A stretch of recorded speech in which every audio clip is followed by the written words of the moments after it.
Kosova është rënditur mbrëm nga një ngjarje e rëndë ku ka mbetur i vrarë polici rreshteri Muhamet Lika nga Kaçaniku. Ai është qelluar me disa plumba teksa po hynte në banesën e tij. Siç kemi marrë vesh, policia është në kërkim të një të mituri, pra një personi që është mes moshës 17 dhe 18 vjeçare, i cili është dyshuari kryesor për ngjarjen. Siç kanë raportuar media tjera, po dyshohet se personi ishte duke kryer një grabitje në momentin kur ka hasur në policin Muhamet Lika, i cili ishte duke u kthyer në shtëpinë e tij.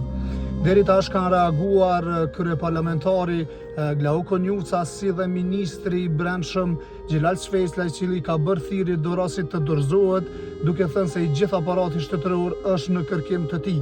Duhet theksuar se Muhamet Lika është gjuajtur me 4 plumba dhe është gjetur i plagosur pranë hyrjes së banesës, ndërkohë që ka ndërruar jetë në spital në Kaçanik.